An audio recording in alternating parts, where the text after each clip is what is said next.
அறிவியல்ல ஈவோ வில்சனுடைய மிகப்பெரிய சாதனைகள் என்னென்னன்றதையும் இவர் எதனால சமூக உயிரியலின் தந்தைன்னு போற்றப்படுறாருன்றதையும் பார்க்கலாம். ஈவோ வில்சன் அமெரிக்காவை சேர்ந்த ஒரு உயிரியலாளர், இயற்கையாளர், சூழலியலாளர் மற்றும் பூச்சியியல் நிபுணர். இவர் 1929 ஜூன் 10 அன்னைக்கு யுனைடெட் ஸ்டேட்ஸோடைய அலபாமாவில் இருக்கிற பெர்மிங்ஹாமில் பிறந்தாங்க. இவருடைய ஃபுல் நேம் எட்வர்ட் ஆஸ்பான் வில்சன். இவர் 1955ஆம் ஆண்டு அந்த யுனைடெட் ஸ்டேட்ஸில் இருக்கிற மேசச்சூசட்ஸோடைய கேம்பிரிட்ஜில் இருக்கிற ஹார்வர்ட் யூனிவர்சிட்டியில் பிஹெச்டி முடித்தாங்க. அதை தொடர்ந்து இவர் மெர்மகாலஜின்ற எறும்பியலில் கவனம் செலுத்த ஆரம்பிச்சிருந்தாங்க. அதாவது எறும்புகளை பற்றி இவர் ஆய்வு செய்ய தொடங்கியிருந்தாங்க. குறிப்பாக எறும்புகளானது எப்படி ஒன்றையொன்று தொடர்பு கொள்ளுது அப்படின்றத பற்றி இவர் ஆய்வு செஞ்சு வந்தாங்க. ஏன்னா எறும்புகளானது உணவு தேடி போகும்போது ஒன்றுக்கொன்று வரிசையாக வழி தவறாமல் போகும். இதை எறும்புகள் எப்படி பண்ணுது அப்படின்னு அந்த காலத்தில் கண்டறியப்படாமல் இருந்தது. இதனால் இதை கண்டறியணும் அப்படின்னு எறும்புகளை பற்றி இவர் ஆய்வு செஞ்சு வந்தாங்க. அப்போ 2 விஷயம் இவருக்கு ரொம்ப நல்லா தெரிஞ்சிருந்தது. ஒன்று, எறும்புகள்னால ஒன்றுக்கொன்று பேசிக்க முடியாது. இன்னொன்று, எறும்புகளுக்கு பார்வை திறன் ரொம்ப ரொம்ப கம்மி. எந்த அளவுக்குன்னா வெளிச்சத்தையே எறும்புகள்னால ஓரளவுக்கு தான் பார்க்க முடியும். அதே சமயம் அசைவுகளையும் எறும்புகள்னால ஓரளவுக்கு தான் பார்க்க முடியும். இதை தவிர்த்து எறும்புகள்னால வேற எதையுமே பார்க்க முடியாது. அப்படி இருக்கும்போது கூட எறும்புகளானது கரெக்டாக போய் உணவு இருக்கிற இடத்த சென்றடைஞ்சு உணவுகளை எடுத்துட்டு மறுபடியும் தங்களுடைய இருப்பிடத்துக்கே வந்துடும். அப்படி பண்ணுது அப்படின்னா அப்போ எறும்புகளுக்கு மோப்ப சக்தி இருக்கணும். எறும்புகளானது மோப்பம் பிடிச்சி தான் வழியை தீர்மானித்து போக வாய்ப்பு இருக்குது அப்படின்னு ஈவோ வில்சன் கணிச்சாங்க. இப்போ இவர் இதை கணிச்சது மட்டும் இல்லாமல் இதை உறுதிப்படுத்திக்கிறதுக்காக ஒரு பரிசோதனையை இவர் செஞ்சாங்க. அந்த பரிசோதனையின்படி ஒரு இடத்துல எறும்புகளுக்கு தேவையான இனிப்பு மாதிரியான உணவுகளை வச்சுட்டாங்க. அதுக்கப்புறம் அதை உற்று நோக்கிட்டே இருந்தாங்க. அப்போ முதல்ல ஒரு எறும்பு வந்துட்டு அந்த எறும்பு அந்த ஒரு இருப்பிடத்தை பார்த்துட்டு மறுபடியும் அந்த எறும்பு போய் நிறைய எறும்புகளை வரிசையாக கூட்டிகிட்டு வந்துச்சு. இப்போ அந்த எறும்புகள் வரக்கூடிய பாதை, அந்த பாதையில் நடுவில் இவர் ஒரு சின்ன ஒரு துணியை வச்சு அந்த துணியை ஈரப்படுத்தி அந்த இடத்த அழிச்சாங்க. அதாவது இப்போ ஒரு எறும்பு ஃபஸ்ட்டு உணவை பார்த்துட்டு மறுபடியும் அதனுடைய புத்துக்கு போய் அனைத்து எறும்புகளையும் இப்போ அழைச்சிட்டு வருது. இப்போ அந்த எறும்பு அழைச்சிட்டு வரும்போது அந்த எறும்பு எந்த பக்கம் போதோ அதே பக்கம் அப்படியே வரிசையாக மற்ற எறும்புகள் பின்தொடர்ந்து வந்துட்டே இருந்தது. இப்போ அந்த எறும்பு அந்த முதல்ல போகக்கூடிய எறும்பு ஏதோ ஒரு வாசனையை தரையில் தேய்ச்சிட்டே போகணும். அதை பயன்படுத்தி தான், அதாவது அந்த வாசனையை நுகர்ந்து தான் மற்ற எறும்புகளானது அப்படியே பின்தொடர்ந்து போகுது அப்படின்னு இவர் கணிச்சிருந்தாங்க. அதனால அந்த எறும்புகள் இப்போ கூட்டமாக போயிட்டு இருக்கும்போது அந்த கூட்டத்துக்கு நடுவில் இவர் ஒரு பிளவை ஏற்படுத்தி அந்த பிளவு ஏற்படுத்தப்பட்ட இடத்துல, அதாவது பிளவை ஏற்படுத்தி அப்படின்னா நடுவில் இப்போ ஒரு பெரிய ஒரு குச்சியில் எறும்புகள் போயிட்டே இருக்குன்னா நடுவில் இவர் ஒரு ஈர துணியை வச்சு தொடச்சிடுறாங்க.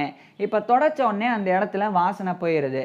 இப்போ முன்னாடி போன எறும்புகள் அப்படியே போயிட்டே தான் இருந்தது. ஆனால் இந்த நடுவில் அந்த துணியை வச்சு ஒரு இடத்துல இவர் தொடச்சார் அப்படின்னு சொன்னேன்ல, அதுக்கப்புறம் இருந்த எறும்புகள் அப்படியே குழம்பி போயிருச்சு.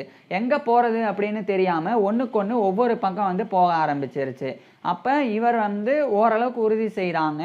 அப்போ ஏதோ ஒரு வாசனையை ஒரு ஃபெரமன்ஸை எறும்பு ஆனது அப்படியே விட்டுட்டு போகுது. அதை பின்தொடர்ந்து தான் மற்ற எறும்புகள் போயிட்டே இருக்குது. இப்போ அதை தேய்ச்சி அந்த வாசனையை போக வச்சுட்டா அப்போ அந்த வாசனை இல்லாதனால எறும்புகள் எங்கே போகிறது அப்படின்னு தெரியாமல் தடுமாறுது அப்படின்னு சொல்லி இவர் கண்டறிகிறாங்க. அதுக்கப்புறமா இதை உறுதிப்படுத்திக்கிறதுக்காக எறும்புகளை எடுத்து எறும்புகளினுடைய சுரபிகளை தனித்தனியாக இவர் நீக்க ஆரம்பிக்கிறாங்க. ஏன்னா கிளான்ஸ்லேருந்து சுரபிகள்லேருந்து தான் ஏதோ ஒரு திரவம் வெளியே வரணும், வாசனை. அதை தான் தேய்ச்சிட்டே எறும்புகள் போகுது அப்படின்னு சொல்லி இவர் உறுதியாக கணிச்சாங்க. அதனால இவர் எறும்புகளை தனித்தனியாக எடுத்து எறும்புகளினுடைய உடம்புல இருக்கக்கூடிய சுரபிகளை எடுத்து ஒவ்வொரு சுரபிகளில் இருந்தும் வரக்கூடிய திரவங்களை ஒரு கண்ணாடி குச்சியில் இவர் தேய்ச்சி பார்த்துக்கிட்டே வந்தாங்க. தேய்ச்சி பார்த்து ஒரு புத்துக்கு பக்கத்துல, எறும்பு புத்துக்கு பக்கத்துல இவர் வச்சுக்கிட்டே இருந்தாங்க. இப்படி நெறைய எறும்புகளினுடைய சுரபிகள எடுத்து தேய்ச்சுட்டே வரும்போது, ஒரு குறிப்பிட்ட பாகத்துல இருக்கக்கூடிய ஒரு எறும்பு இருக்குன்னா, அந்த எறும்பினுடைய உடம்புல சில சுரபிகள் இருக்கும். அதுல இவர் வந்து நெறைய சுரபிகள வந்து எடுத்து கண்ணாடி குச்சியில தேய்ச்சு தேய்ச்சு எறும்பு புத்துக்கு பக்கத்துல வச்சாங்க. எந்த எறும்புகளும் வெளிய வரல. இப்படியே வந்து பண்ணிட்டு இருக்கும்போது, ஒரு குறிப்பிட்ட சுரபி, எறும்பினுடைய சுரபியை எடுத்து கண்ணாடி குச்சியில தேய்ச்சுட்டு வைக்கும்போது, எறும்புகள் புத்துல வெளிய வந்து அந்த குச்சியில ஏற ஆரம்பிச்சிருச்சு. அப்ப இந்த குறிப்பிட்ட சுரபியில இருந்து தான் இந்த ஃபெரமன்ஸ் வெளிய வருது அப்படின்றதையும் ஈவோ வில்சன் வந்து உறுதிப்படுத்தினாங்க. ஸோ இத வந்து மிகப்பெரிய ஒரு விஷயம். இந்த ஆண்டோடைய கம்யூனிகேஷன், அதாவது எறும்புகளினுடைய தகவல் தொடர்பு எப்படி இருக்கு அப்படின்றத இவர் வந்து விளக்கினாங்க 1950களினுடைய இறுதி காலகட்டத்துல.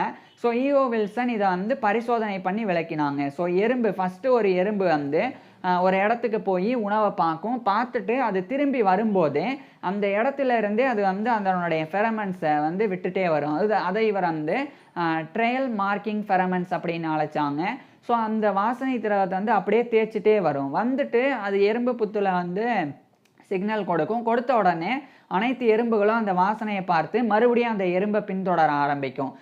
முதல்ல அந்த உணவ பார்த்துட்டு வந்த எறும்பு வந்து அதனுடைய பாதையில அது அப்படியே வாசனை திரவத்த தேய்ச்சுட்டே தான் வந்திருக்கு.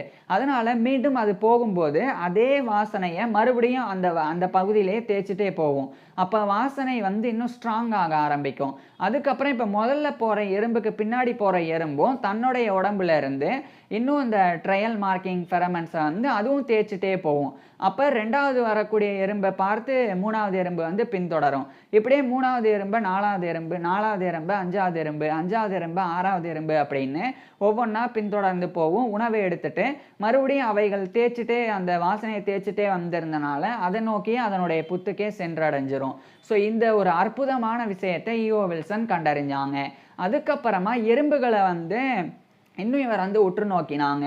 அப்ப சில எறும்புகளுக்கு ரெக்கை இருக்கு. சில எறும்புகள் வந்து ரொம்ப சின்னதா இருக்கு. சில எறும்புகளினுடைய தலையும் தாடையும் மட்டும் பெருசா இருக்கு அப்படின்னு இவர் பார்த்தாங்க. அப்ப அது எல்லாத்தையுமே வச்சு இவர் வந்து பரிசோதனை பண்ணாங்க. அதாவது தொடர்ச்சியா எறும்புகள் வந்து இந்த மாதிரி வித்தியாசமா 3 வகையா இருக்கு. இந்த 3 வகையான எறும்புகள் என்னென்ன பண்ணுது அப்படின்னு சொல்லி இவர் வந்து கவனிச்சாங்க. அப்பதான் ஒரு விஷயத்த இவர் வந்து பண்ணாங்க. அதுதான் வந்து காஸ்ட் சிஸ்டம் அப்படின்றது. காஸ்ட் சிஸ்டம் அப்படின்னா எறும்புகள் ரெக்கை உள்ளது வந்து குயின்ஸ் அப்படின்னு பிரிச்சாங்க, ராணிகள் அப்படின்னு. அதுவே வந்து சின்னதா இருக்கக்கூடிய எறும்புகளை வந்து ஒர்க்கர்ஸ் அப்படின்னு பிரிச்சாங்க.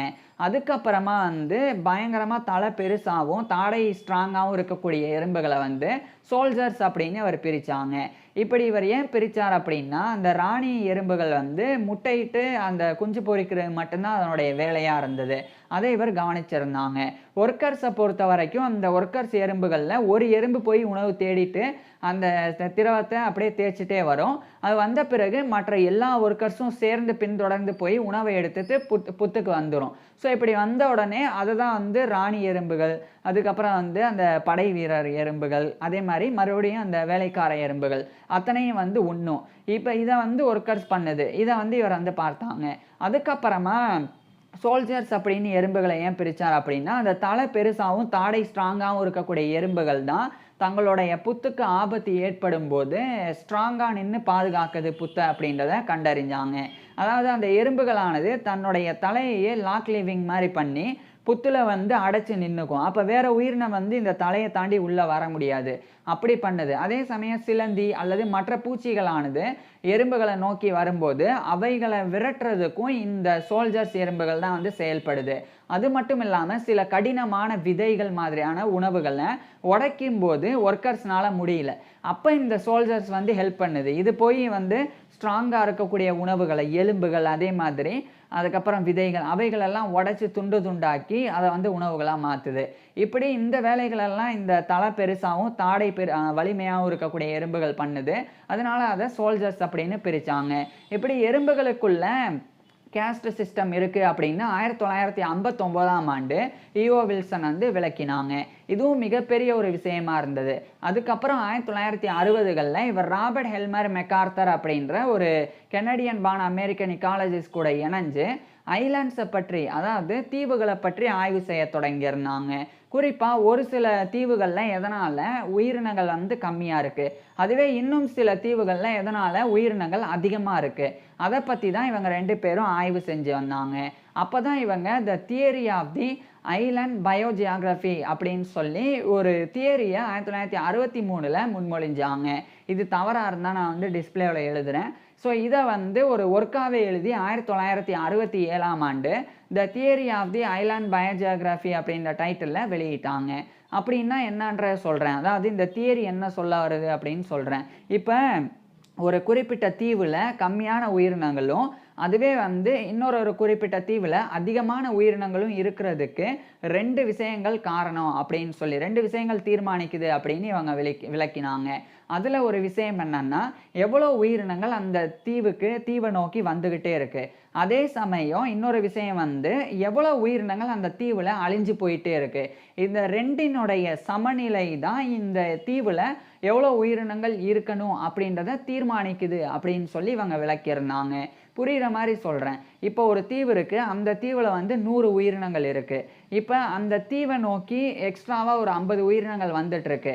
அதே சமயம் அந்த தீவில் இருக்கக்கூடிய 100 உயிரினங்களில் 50 உயிரினங்கள் வந்து அழியுது அப்படின்னு வச்சுக்குவோம். அது வந்து வயதாகி அழியுதோ, அல்லது ஒன்றுக்கொன்று சண்டை போட்டு உணவு கிடைக்காம அழியுதோ, அந்த மாதிரி அழியுது அப்படின்னு வச்சுக்குவோம். இப்போ 100 உயிரினங்கள் இருக்குது, 50 உயிரினங்கள் வெளியே இருந்து அந்த தீவை நோக்கி வருது. அதே சமயம் அந்த தீவில் இருக்கக்கூடிய 100 உயிரினங்களில் 50 உயிரினங்கள் அழியுது. அப்போ 50 உயிரினங்கள் உள்ளே வருது, 50 உயிரினங்கள் அழியுது. அப்போ மறுபடியும் பேலன்ஸ் ஆகி 100 உயிரினங்களாக அந்த தீவில் வந்து மாறிடும். இதே மாதிரி தான் தொடர்ச்சியாக நடந்துக்கிட்டே இருக்கும். இது வந்து ஒன்று உள்ளே வர இன்னொன்று அழிய. ஸோ அதை வந்து அடிப்படையாக வச்சு அதுக்கப்புறம் இன்னும் சில ஃபேக்டர்ஸை இவங்க வந்து விளக்கினாங்க. அதுதான் வந்து ஐலாண்டோடைய சைஸ், ஐலாண்டோடைய தூரம், தொலைவு, அதை அடிப்படையாக வச்சும் விளக்கினாங்க. எப்படின்னா, இப்போ ஒரு தீவு வந்து சின்னதாக இருக்குது அப்படின்னு வச்சுக்குவோம். அப்போ அந்த தீவில் நிறைய உயிரினங்கள் இருந்தாலும் அது அவ்வளவா வாழ முடியாது. ஏன்னா அந்த தீவில் உணவு கம்மியாக தான் இருக்கும், ரொம்ப சின்னதாக இருக்கிறனால. அப்போ ஒன்றுக்கொன்று போட்டி போட்டு இறந்து கம்மியான உயிரினங்கள் மட்டுமே அங்கே வாழ முடியும். அதுவே ஒரு தீவு பெருசாக இருக்குது அப்படின்னா அந்த தீவில் வந்து அதிகமான உயிரினங்கள் வாழ முடியும். ஏன்னா அந்த உயிரினங்களுக்கு ஏற்ற நிறைய உணவுகள் வந்து அங்கே இருக்கும். அதனால நிறைய உயிரினங்கள் வந்து வாழ முடியும். இது வந்து சைஸு, ஐலாண்ட் சைஸ் சின்னதாக இருந்தால் கம்மியான உயிரினங்கள் இருக்கும், பெருசாக இருந்தால் அதிகமான உயிரினங்கள் இருக்கும். இப்போ அடுத்த ஃபேக்டர் என்னன்னா தொலைவு. ஒரு தீவு வந்து ரொம்ப தூரத்தில் இருந்தது அப்படின்னா அந்த தீவில் வந்து கம்மியான உயிரினங்கள் தான் இருக்கும். ஏன்னா வெளியே இருந்து இப்போ ஒரு கடலுக்கு நடுவில் ஒரு தீவு இருக்குது, அந்த தீவு வந்து ரொம்ப சின்னதாக இருக்குது அப்படின்னா, இப்போ கடல்ல இருந்து மெயின்லேண்ட் அப்படின்னா கடற்கரையை ஒட்டி. ஸோ அந்த பக்கம் இருக்கக்கூடிய அந்த கடற்கரையை தாண்டி இருக்கக்கூடிய உயிரினங்கள் வந்து கடலில் நீந்தி அந்த ஒரு இடத்த வந்து அடைய முடியாது, தீவை. அதனால நிறைய உயிரினங்கள் அந்த தீவை நோக்கி போக முடியாது.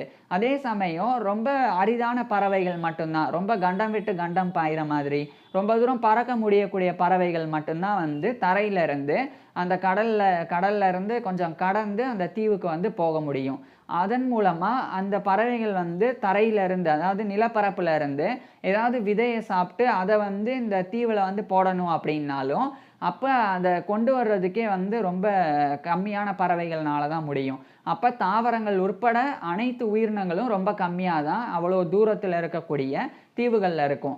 அதுவே ஒரு தீவு வந்து கடற்கரைக்கு பக்கத்தில், மெயின்லேண்டுக்கு பக்கத்தில் இருக்குது அப்படின்னா அப்போ அந்த தீவில் அதிகமான உயிரினங்கள் இருக்கும். ஏன்னா ஈஸியாக பெரிய பெரிய உயிரினங்கள் கூட நீந்தி அந்த தீவை வந்து அடைஞ்சிரும். அதே சமயம் பறவைகள் எல்லாம் ரொம்ப எளிமையாகவே அந்த தீவை அடைஞ்சிரும். அப்போ நிறைய விதைகள் வந்து மெயின்லேண்டில் இருந்து எடுத்து கொண்டு போய் அந்த தீவுலையும் போடப்படும். அதே சமயம் அங்கே புதுசாக உயிரினங்களும் வரும், புதுசாக தாவரங்களும் வளரும். ஸோ அதெல்லாத்தையுமே பயன்படுத்தி ஒன்றுக்கொன்று பிணைஞ்சு அது சூழலாகவே வாழும்.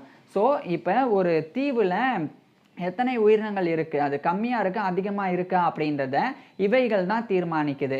ஒன்று, அந்த தீவுக்கு எவ்வளோ வரவு இருக்குது, அதே மாதிரி எவ்வளோ அழிவு இருக்குது. இந்த வரவையும் அழிவையும் எது தீர்மானிக்கும் அப்படின்னா அந்த தீவினுடைய அளவும் அந்த தீவினுடைய தொலைவும் தான். ஸோ ஒரு ஒரு உயிரினம் ஒரு இடத்துக்கு வரணும், அதே சமயம் அங்கே இருக்கக்கூடிய உயிரினங்கள் அழியணும். இது 2னுடைய சமநிலை தான் தீவினுடைய அந்த அந்த எண்ணிக்கை, எவ்வளோ ஸ்பீசிஸ் இருக்குது அப்படின்ற அந்த நம்பர் ஆஃப் ஸ்பீசிஸை வந்து டிட்டர்மைன் பண்ணுது அப்படின்னு சொன்னாங்க. ஸோ ஸோ அதனுடைய வரத்தையும் அதனுடைய அழிவையும் தீர்மானிக்கிறது இன்னும் 2 காரணிகள். அதுதான் வந்து தீவினுடைய அளவு, தீவினுடைய தொலைவு. ஸோ இதுதான் வந்து the theory of the island biogeography அப்படின்றது. அதை தான் 1967ல் ராபர்ட் ஹெல்மர் மெக்கார்த்தரும் ஈஓ வில்சனும் வெளியிட்டிருந்தாங்க. அதுக்கப்புறமா இவர் புதுசாக வந்து சோசியோ பயாலஜி அப்படின்னு சொல்லி ஒரு புதிய கான்செப்டை இவர் வந்து டெவலப் பண்ணாங்க. அதை 1975ஆம் ஆண்டு சோசியோ பயாலஜி த நியூ சிந்தசஸ் அப்படின்ற டைட்டிலில் ஒரு ஒர்க்காக எழுதி வெளியிட்டாங்க.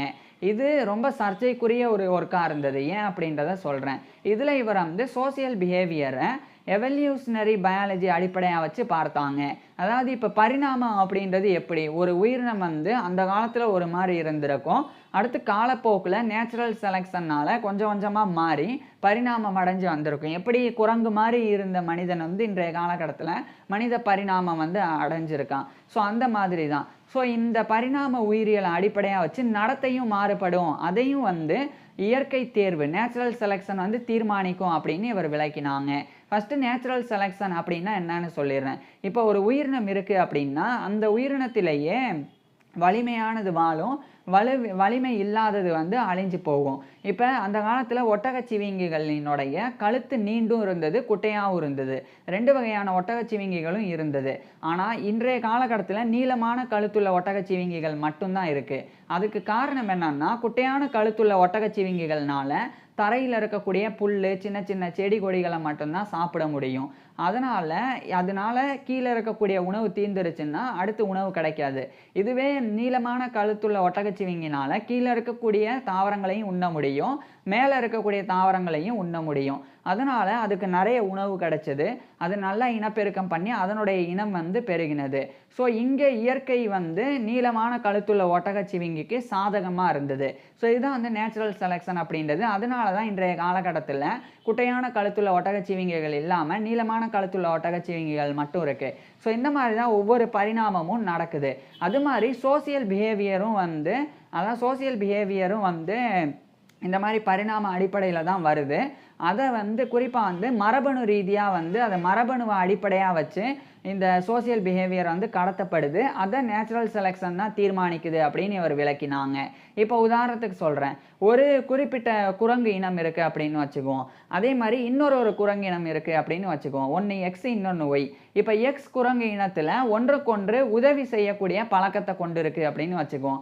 இப்போ சரியாக உணவு கிடைக்கலன்னா கிடைக்கக்கூடிய உணவுகளை அந்த எக்ஸ் அப்படின்ற குழுவில் இருக்கக்கூடிய குரங்குகளானது பகிர்ந்துக்கும். அதே சமயம் அவைகளுக்கு ஏதாவது ஆபத்து வந்தாலும் ஒன்றுக்கொன்று தாங்களே காப்பாற்றிக்கும், ஒற்றுமையாக இணைஞ்சு போராடும். இப்போ ஒய் அப்படின்ற குழுவில் வந்து சுயநலமாக இருக்குது அப்படின்னு வச்சுக்குவோம் அனைத்து குரங்குகளும்.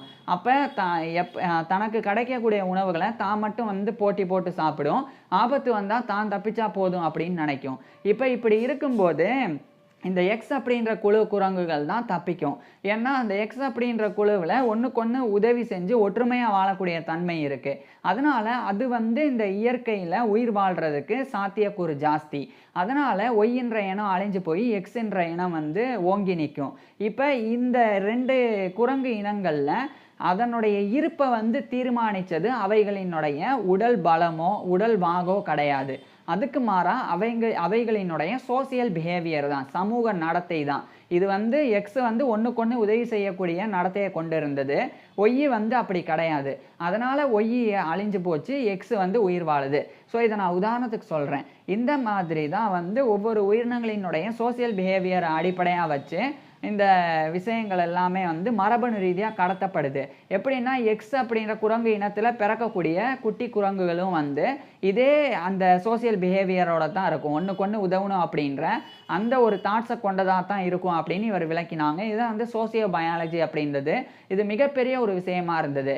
இதை இவர் சாதாரணமாக விளக்குற வரைக்கும் பெரிய சர்ச்சை இல்லை.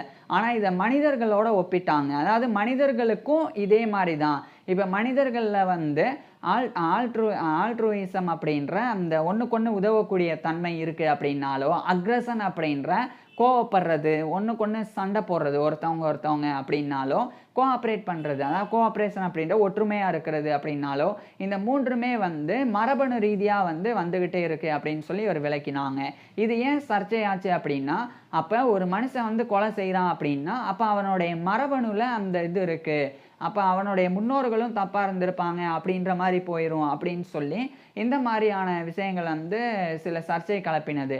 இருந்தாலும் இவர் சொன்னதில் ஒரு ஒரு விஷயம் உண்மைதான். சோசியல் பிஹேவியர் வந்து மரபணு ரீதியாக கடத்தப்படும் தான். இருந்தாலும் அது சமூக ரீதியாகவும் கலாச்சார ரீதியாகவும் ஒரு மனுஷன் வாழ்கிறத பொறுத்தும் வளர்கிறத பொறுத்தும் அந்த சோசியல் பிஹேவியர் வந்து ஒருத்தருக்கு ஒருத்தர் மாறுபடும். ஸோ இது வந்து எவல்யூஷனரி சைக்காலஜி அப்படின்ற பரிணாம உளவியல் அந்த ஒரு பிரிவு உருவாகிறதுக்கும் அடித்தளமிட்டது.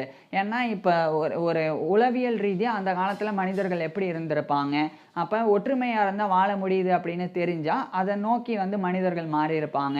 ஸோ இப்படி கொஞ்சம் கொஞ்சமாக அந்த உளவியலும் வந்து பரிணாமம் அடைஞ்சிட்டே வந்திருக்கும். ஸோ அதையும் இவர் வந்து விளக்கினாங்க. இது மிகப்பெரிய ஒரு விஷயம். இதனால தான் இவர் வந்து ஃபாதர் ஆஃப் சோசியோ பயாலஜி, அதாவது சமூக உயிரியலின் தந்தை அப்படின்னு போற்றப்படுறாங்க.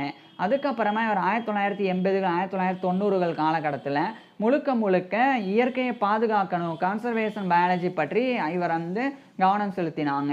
குறிப்பாக வெறும் இயற்கையை மட்டும் இல்லாமல் இயற்கையில் வாழக்கூடிய உயிரினங்களையும் பாதுகாக்கணும் அப்படின்னு இவர் வலியுறுத்தினாங்க. எந்த அளவுக்குன்னா ஒவ்வொரு உயிரினமும் ஒவ்வொரு உயிரினத்தை சார்ந்திருக்கு. இப்போ உதாரணத்துக்கு மழை பெஞ்சா நல்லா புல் முளைக்கும், தாவரங்கள் எல்லாம் வளரும். அப்போ அதை சாப்பிட்டு நிறைய மான்கள் வளரும். நிறைய மான்கள் இருந்தால் நிறைய புலிகள் அதை வேட்டையாடி நிறைய புலிகள் வந்து வளரும். இப்போ மழை பெஞ்சு தாவரங்கள் இல்லை அப்படின்னா அதாவது மழை பெய்யலை அப்படின்னா தாவரங்கள் வளராது. தாவரங்கள் வளரலைன்னா மான்களுக்கு வந்து உணவு கிடைக்காது. அப்போ மான் அழிஞ்சு போகும். மான் அழிஞ்சு போனால் புலிகளுக்கு உணவு கிடைக்காம புலிகள் அழிஞ்சு போகும். இப்படி எப்படி இந்த நான் லிவிங் என்வாயர்மெண்ட்டும் மற்ற இந்த உயிரினங்களும் வந்து ஒன்றை ஒன்றை இணைஞ்சிருக்கோ அதே மாதிரி தான் வந்து ஒவ்வொரு உயிரினமும் ஒன்றை ஒன்றை இணைஞ்சிருக்கு. ஸோ இந்த உலகத்தில் ஒரு இனம் அழிஞ்சு போனால் கூட அதனால இயற்கையில் ஏதாவது ஒரு பெரிய பாதிப்பு ஏற்பட வாய்ப்பு இருக்குது. அதை தொடர்ந்து சங்கிலி தொடராக வெவ்வேறு உயிரினங்களும் அழிய வாய்ப்பு இருக்குது அப்படின்னு சொல்லி இந்த பயோடைவர்சிட்டி அப்படின்ற உயிர் பன்முகத்தன்மை அப்படின்ற கான்செப்டை இவர் வந்து வலுப்படுத்தி அதை வந்து மக்கள் மத்தியில் விழிப்புணர்வை ஏற்படுத்த ஆரம்பிச்சிருந்தாங்க. அது மட்டும் இல்லாமல் இவர் வந்து ப்ரிசர்விங் ஹாட்ஸ்பாட்ஸ் அதையும் வந்து வலியுறுத்தினாங்க. அதாவது உலகத்தில் எல்லா பகுதிகளையும் பாதுகாக்க முடியாது, எல்லா உயிரினங்களையும் பாதுகாக்க முடியாது. ஆனால் குறிப்பிட்ட பகுதிகள் ரொம்ப அவசியமாக இருக்கும், குறிப்பிட்ட உயிரினங்கள் மனித வாழ்வுக்கே ரொம்ப அவசியமாக இருக்கும். அப்படி இருக்கும்போது அவைகளை ஹாட்ஸ்பாட்ஸாக வந்து குறித்து அவைகளையாச்சும் பாதுகாக்கணும் அப்படின்னு சொல்லி இவர் வலியுறுத்தி வந்தாங்க. அதுக்குண்டான நிறைய ப்ராக்டிக்கலான முறைகளையும் இவர் கொடுத்து வந்தாங்க. ஸோ அவைகள் எல்லாத்தையுமே 1992ஆம் ஆண்டு த டைவர்சிட்டி ஆஃப் லைஃப் அப்படின்ற டைட்டிலில் ஒரு புக்காக எழுதி வெளியிட்டாங்க. இப்படி வாழ்நாள் முழுக்க இஓ வில்சன் வந்து முழுக்க முழுக்க இயற்கை சார்ந்த விஷயங்களை பாதுகாக்கிறதுல அப்படின்னு பாடுபட்டாங்க. ஆரம்பத்தில் எறும்புகள் சார்ந்த ஆய்வுகளை செஞ்சு சுவாரஸ்யமான பல தகவல்களையும் கொடுத்துருந்தாங்க. இப்பேற்பட்ட நபர் இறுதியாக 2021ஆம் ஆண்டு டிசம்பர் 26 அன்னைக்கு இவருடைய 92 வயசில் இறந்து போனாங்க. இப்பேற்பட்ட இஓ வில்சன் பற்றி நீங்கள் என்ன நினைக்கிறீங்க அதை கீழே கமெண்ட்ஸில் சொல்லுங்கள். அதே மாதிரி இவருடைய ஃபுல் லைஃப் ஹிஸ்ட்ரியை நான் ஏற்கனவே பேசியிருக்கேன். அதை பார்க்குறதுக்கு கீழே டிஸ்கிரிப்ஷனில் லிங்க் கொடுத்துருக்குறேன், கட்டாயமாக பாருங்கள். அது மட்டும் இல்லாமல் நான் பேசின அனைத்து விஷயங்களையுமே டிஸ்கிரிப்ஷனில் டெக்ஸ்ட்டாக கொடுத்துருக்குறேன், வேணும்னா படிச்சுக்கலாம். தேங்க்யூ.